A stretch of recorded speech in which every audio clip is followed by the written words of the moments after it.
Hi everyone. Welcome to the module on definitions and key components of a multi-hazard early warning system. This module is separated into two sessions, an introduction to the basic concepts and terminologies of disaster and climate resilience. And the second session, introduction to multi-hazard early warning system and its key components. By the end of the module, you will understand the key terminologies and concepts in disaster and climate resilience and multi-hazard early warning systems. By understanding these terms and concepts, we can better explain the importance of MHEWS in protecting lives, reducing damage to property, and minimizing economic losses. A well-functioning MHEWS integrates risk knowledge, monitoring, forecasting, and warning dissemination, ensuring that the right information reaches the right people at the right time. Let's get started. Let's look at this picture. Do you think this earthquake is a disaster? If this earthquake occurred in a remote area with no infrastructure and no people suffered from it, it is not a disaster. It is important to know that earthquakes do not kill. It is the vulnerable structures that take lives and livelihoods in an event of an earthquake. So, let's start with the basic definitions. Natural hazards are severe and extreme weather and climate events occurring naturally in the world. Natural hazards become disasters when people's lives and livelihoods are destroyed. Given that we cannot prevent natural hazards, it is essential to focus on preventing the loss of lives and livelihoods when they occur. The term natural disaster incorrectly implies that the disaster itself is caused solely by nature, overlooking the human and social factors that contribute to the disaster's impact. And using the term natural disaster can promote a sense of fatalism, suggesting that nothing can be done to prevent or reduce the impact of these events. That's why we are moving away from calling them natural disaster and instead using disaster, hazard, or more specific terms like earthquake disaster, flood disaster, or climate-induced disaster.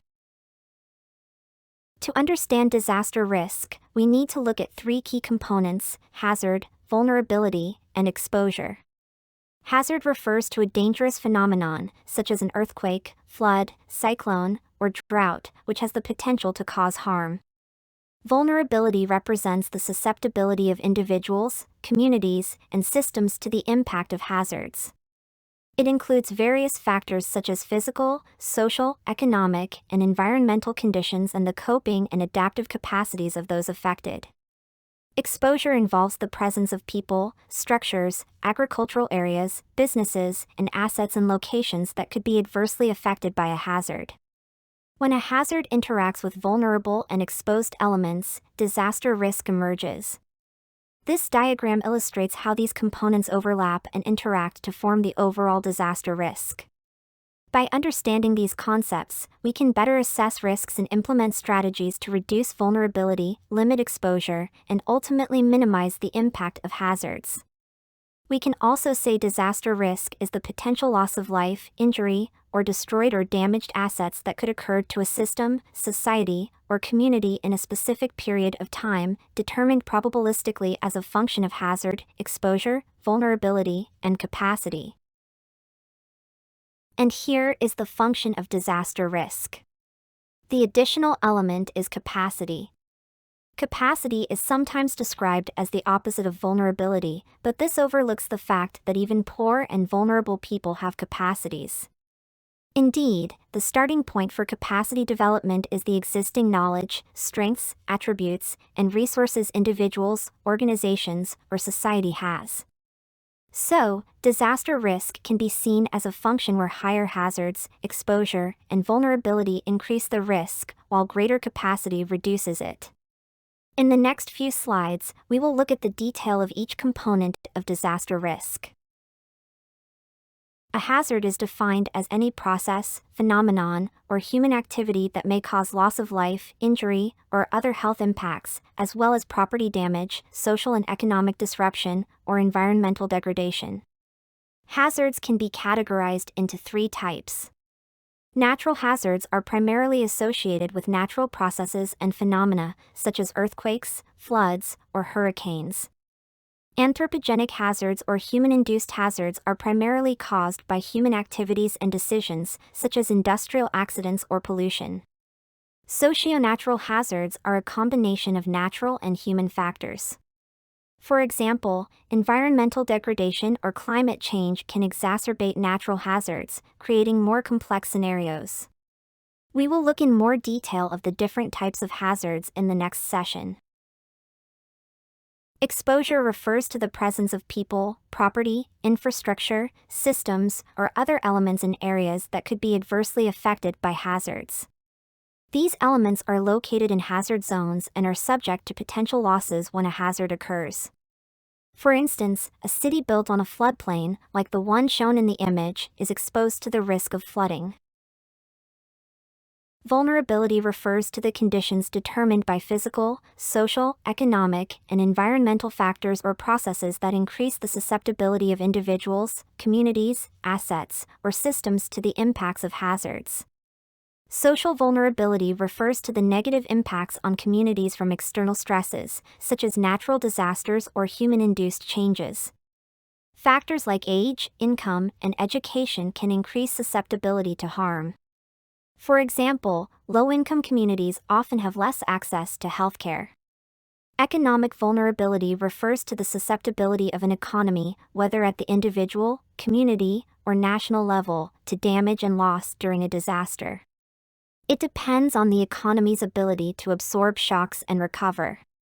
For example, a coastal community reliant on tourism is more impacted by a typhoon. Physical vulnerability refers to the potential for damage to buildings, infrastructure, and natural environments from a hazard. It depends on factors like hazard intensity, construction quality, and mitigation measures. For example, a city in a seismic zone with poorly constructed buildings and infrastructure is more likely to experience severe damage, loss of life, and costly recovery during an earthquake. Environmental vulnerability is the susceptibility of natural environments to damage from natural or man-made disasters, causing ecosystem disruption, biodiversity loss, and resource degradation. For example, a forest is vulnerable to wildfires, which can destroy flora and fauna, degrade soil, and increase erosion and landslide risks. Capacity is sometimes described as the opposite of vulnerability, but this overlooks the fact that even poor and vulnerable people have capacities. Indeed, the starting point for capacity development is the existing knowledge, strengths, attributes, and resources individuals, organizations, or society has. There are also 4 types of capacity.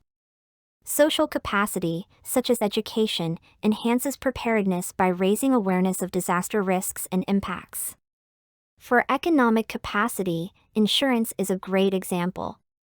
Or government funding to respond to disaster is another good example.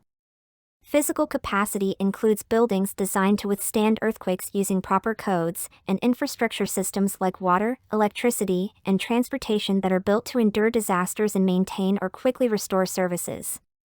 Environmental capacity includes a diverse forest that can better withstand wildfires or pests, wetlands that absorb floodwaters, and mangroves or coral reefs that mitigate storm surges and tsunamis. Now we have understood disaster risk, let's go to the topics of disaster management. Disaster risk management is the application of disaster risk reduction policies and strategies to prevent new disaster risk, reduce existing disaster risk, and manage residual risk, contributing to the strengthening of resilience and reduction of disaster losses. And you might have already heard about the disaster management cycle. The disaster risk management cycle is a continuous process that aims to reduce the impact of disasters and improve response and recovery efforts. It consists of 4 key phases. Prevention and mitigation. This phase focuses on actions that prevent or reduce the potential impact of disasters, such as strengthening building codes, enforcing land use planning, and promoting sustainable environmental practices. Preparedness. Preparedness involves planning and preparing for disasters before they occur. This includes developing emergency plans, conducting training and drills, and establishing early warning systems to ensure effective response when a disaster strikes. Response. The response phase occurs immediately after a disaster and involves providing emergency assistance, such as search and rescue operations, medical care, and temporary shelter to minimize the adverse effects on people and property. Recovery and reconstruction. This phase focuses on restoring affected communities to their pre-disaster state or better. It includes rebuilding infrastructure, providing financial and psychological support to affected individuals, and implementing strategies to reduce future risks. The cycle illustrates that disaster risk management is a dynamic process, with each phase feeding into the next to build resilience and reduce vulnerability over time. The pre-disaster phase consists of two critical components: mitigation and preparedness. These actions aim to reduce the risk and potential impact of disasters before they occur. Mitigation: this involves both structural and non-structural measures designed to minimize the risk of disasters over the long term. Structural measures include building dams, levees, or earthquake-resistant infrastructure, while non-structural measures involve policies like land use planning, public education, and enforcing building codes to prevent or reduce damage. Preparedness focuses on activities and measures taken in advance to ensure an effective response when a disaster occurs. This includes developing emergency response plans, conducting training and drills, establishing communication systems, and creating early warning systems to alert communities about impending threats. Together, mitigation and preparedness build resilience and ensure that communities are better equipped to handle disasters, minimizing loss of life, property, and disruption. The post-disaster phase consists of two main components: response and recovery and reconstruction. These steps are crucial for managing the immediate impacts of a disaster and for rebuilding communities in the aftermath. Response: this involves actions taken immediately before, during, or right after a disaster strikes. The primary goal is to save lives, reduce health impacts, and meet the basic needs of affected populations. Response activities include search and rescue operations, providing emergency medical care, distributing food and water, and setting up temporary shelters. Recovery and reconstruction: this phase focuses on restoring and rebuilding the vital infrastructure, systems, and services that are essential for the functioning of communities. It includes repairing and rebuilding homes, schools, hospitals, and roads, as well as restoring livelihoods and social services. The objective is not just to return to normalcy but to rebuild in a way that reduces future risks and enhances resilience. By effectively managing the response and recovery phases, communities can recover more quickly and emerge stronger, reducing the impact of future disasters. Now, let's look at what is disaster risk reduction. Disaster risk reduction is aimed at preventing new and reducing existing disaster risk and managing residual risk, all of which contribute to strengthening resilience and therefore to the achievement of sustainable development. Disasters, such as earthquakes, floods, tsunamis, and storms, pose significant risks. DRR aims to mitigate these risks by implementing a combination of proactive measures, policies and strategies, developing frameworks and guidelines that promote safety, resilience, and preparedness at all levels of government and society. Plans and programs, creating detailed plans and specific programs to address identified risks, enhance preparedness, and build response capabilities. Community-based DRR, engaging local communities in disaster risk reduction activities, as they are often the first responders and have a deep understanding of local risks and vulnerabilities. Public-private partnerships, collaborating between governments, businesses, and civil society to pool resources, knowledge, and expertise for more comprehensive risk reduction. By integrating these components, DRR aims to build safer, more resilient communities, ensuring that when disasters occur, their impacts are significantly reduced. DRR focuses on minimizing the impact of disasters by addressing the factors that contribute to risk. The aim is to increase capacity and reduce vulnerability, which will lead to less damages and losses.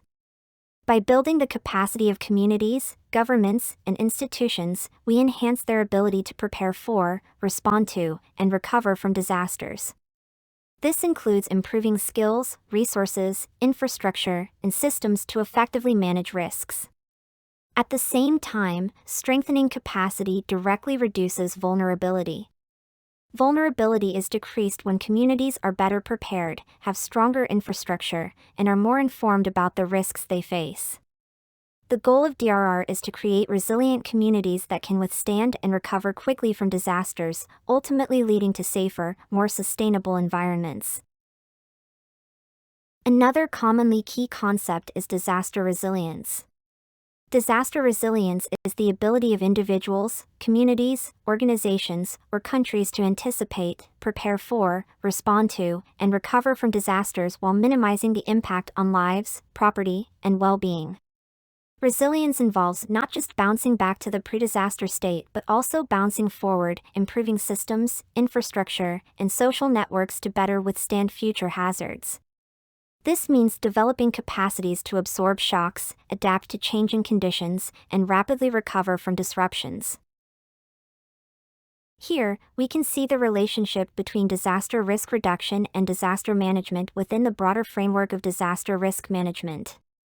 DRR is an ongoing, everyday process focused on reducing the risks associated with potential disasters, while DM deals with the actions taken during and after a disaster event.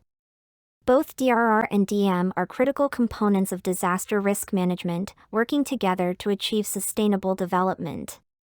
DRR reduces the likelihood and impact of disasters, while DM ensures effective response and recovery when disasters occur. Together, they help protect development gains and ensure a safer, more resilient future. Climate change and environmental degradation are major challenges that impact development, economy, and humanitarian efforts. The Intergovernmental Panel on Climate Change reports that climate change is altering disaster risk by increasing the frequency, intensity, and duration of extreme weather events, as well as rising sea levels and temperatures.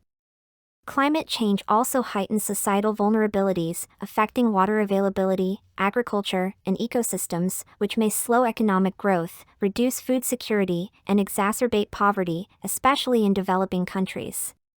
For over a decade, experts have advocated integrating DRR and climate change adaptation, or CCA, to build resilience. Both DRR and CCA address overlapping challenges, such as climate-related disasters like floods, droughts, and cyclones. Climate change is predicted to increase the frequency and severity of these hazards, putting already vulnerable populations at greater risk. Long-term changes, such as unpredictable rainfall and sea level rise, can also affect livelihoods and health, making communities more susceptible to future shocks and changes. Another important concept to know is anticipatory action. Anticipatory action refers to actions taken to reduce the impacts of a forecast hazard before it occurs, or before its most acute impacts are felt. The actions are carried out in anticipation of a hazard's predicted impacts and based on a forecast of when, where, and how the event will unfold. Anticipatory action allows more effective delivery. The FAO calculates that every dollar they invest in anticipatory action could give families $7 in benefits and avoid losses.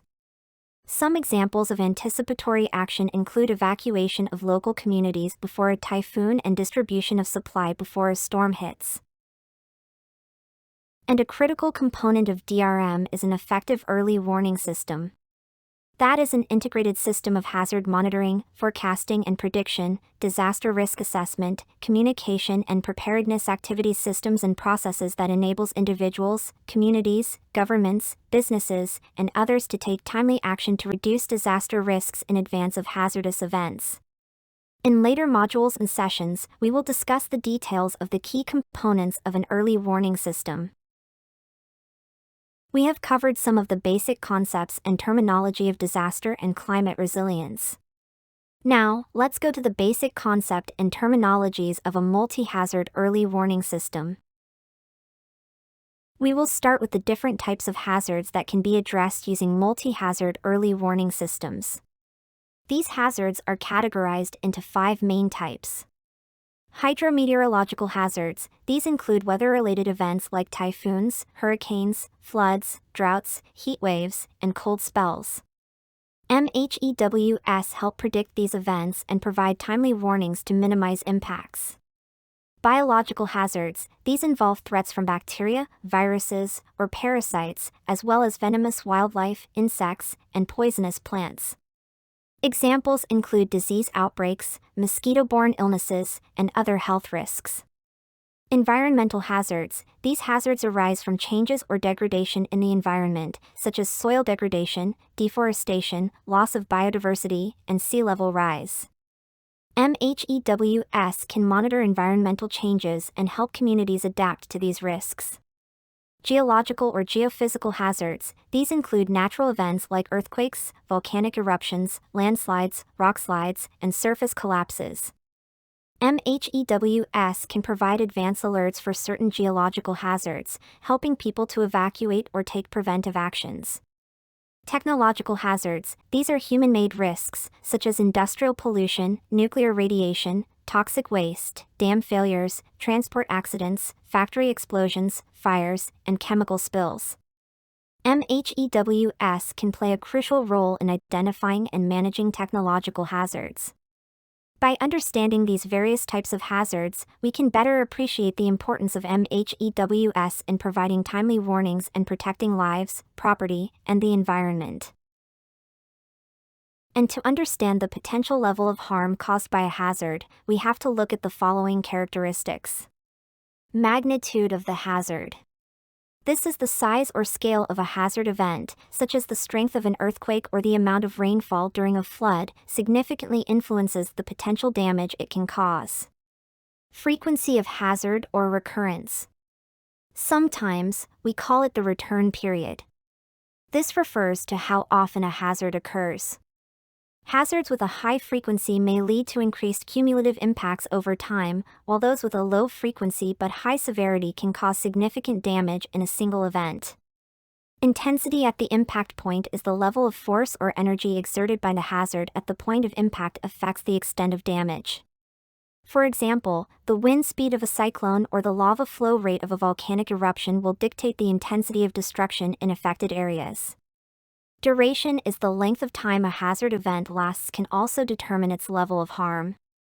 Longer durations, such as prolonged droughts or extended heat waves, often result in more severe impacts compared to shorter, more intense events. An early warning system, or EWS, is a critical tool that provides timely and meaningful information to at-risk communities. It allows people to take protective actions to minimize damage and save lives.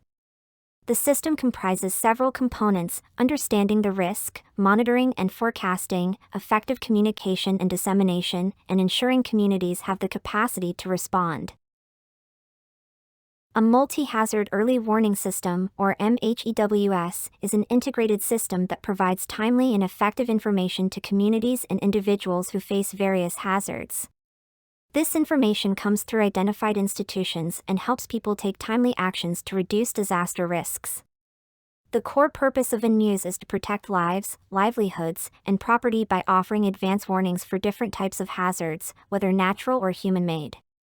We'll delve into what makes these systems work and why they are so vital. Why are multi-hazard early warning systems so important? First, early warning systems enable early action, which saves lives and reduces economic losses. They also integrate warnings for different types of hazards, which makes preparedness and response efforts more cohesive. Additionally, they support risk-informed decision-making, which is critical for effective preparedness and response. According to the United Nations, an effective early warning is capable of saving many lives and reducing damage by 30% if activated 24 hours before the event.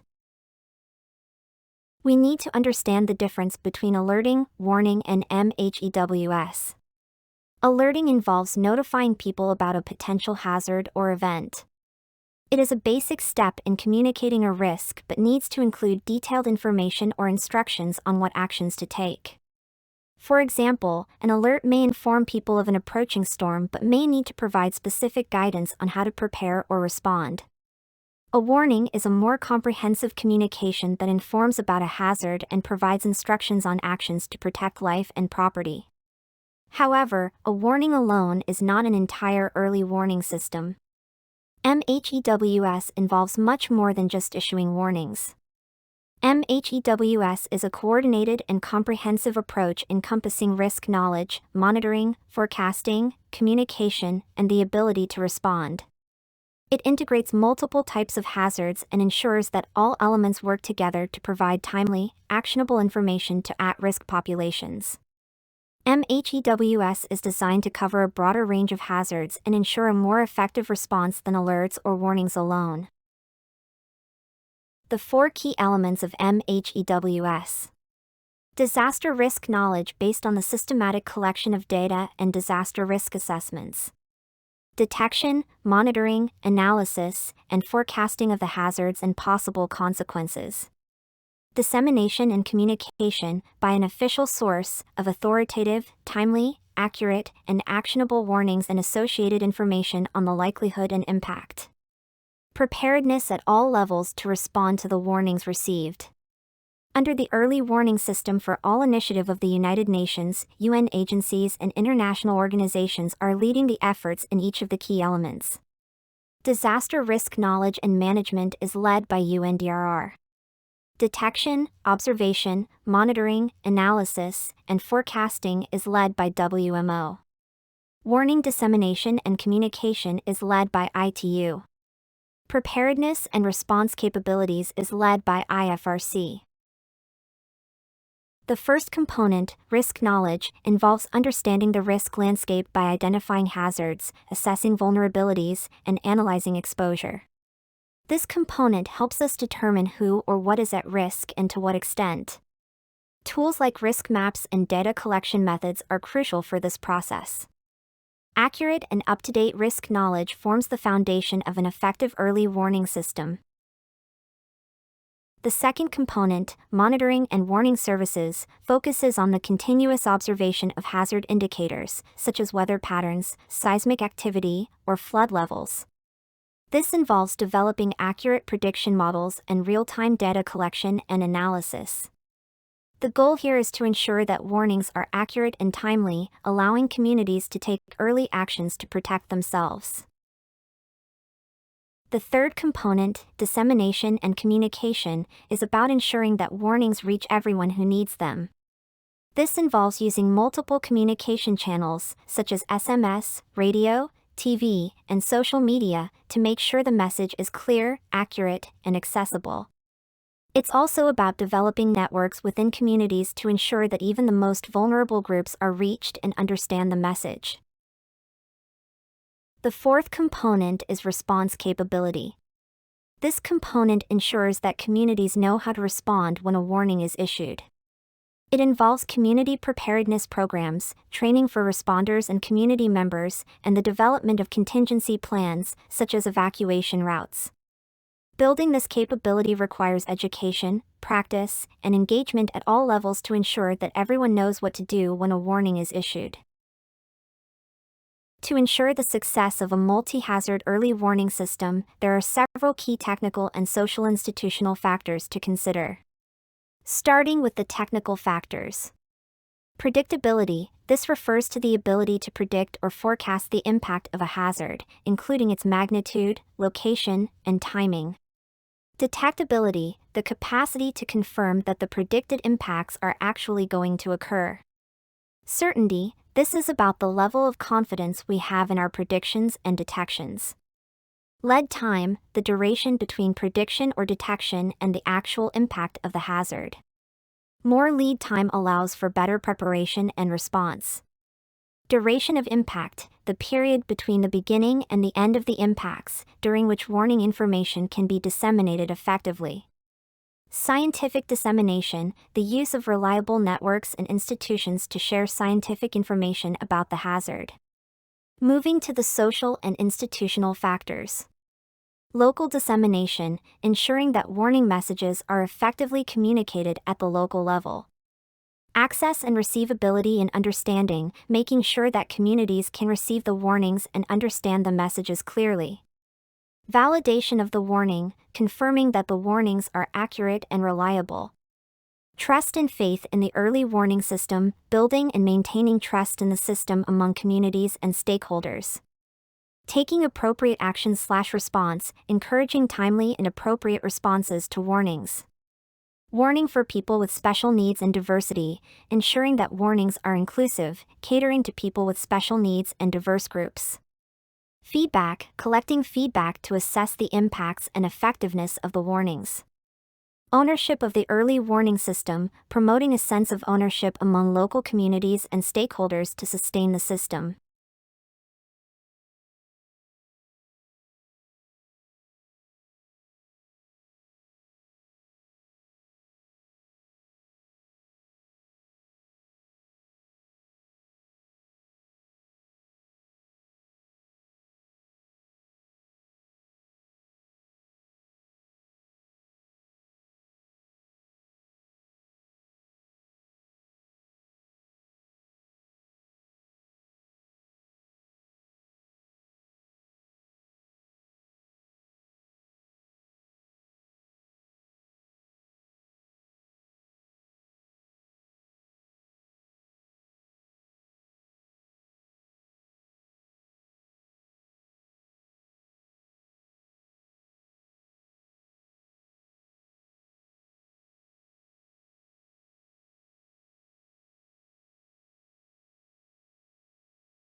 Here, we illustrate the comprehensive process of a multi-hazard early warning system, highlighting the critical steps involved from monitoring to community response. First, under the monitoring and warning phase, indicated in blue. Observation and monitoring. The process begins with the continuous observation and monitoring of potential hazards. Data analysis. Collected data is then analyzed to identify patterns, trends, and early signals of potential hazards.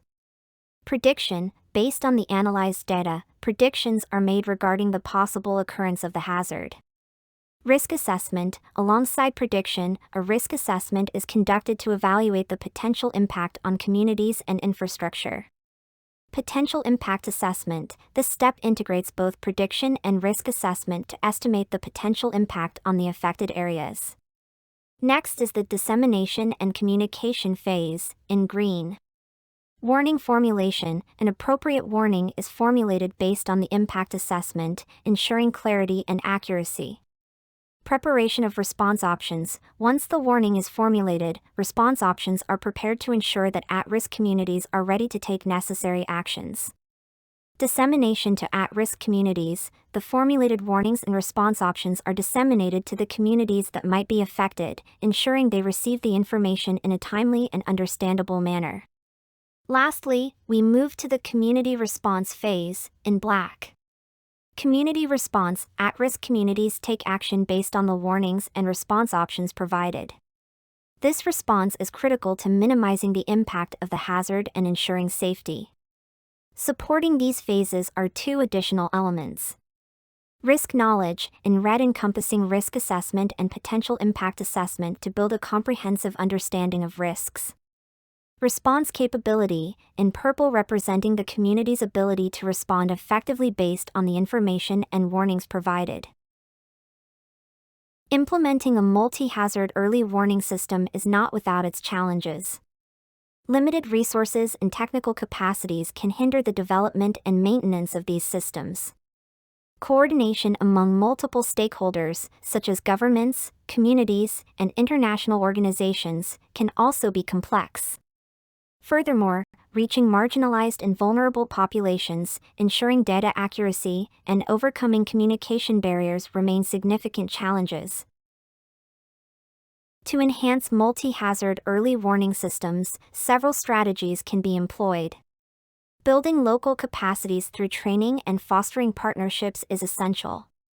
Integrating new technologies and data sources can help improve prediction accuracy and speed. Strengthening public awareness and education campaigns can ensure that communities are prepared and know how to act when a warning is issued. These strategies create a more resilient and responsive system. In conclusion, a multi-hazard early warning system's effectiveness relies on four key components: risk knowledge, monitoring and warning services, dissemination and communication, and response capability. An integrated, community-centered approach is critical to ensure these systems work effectively. Moving forward, we encourage you to engage in workshops, training sessions, and collaborative efforts to strengthen these systems in your communities. With that, we have finished the module. Please move on to the quiz section when you are ready to complete Module 1. Thank you very much for your attention.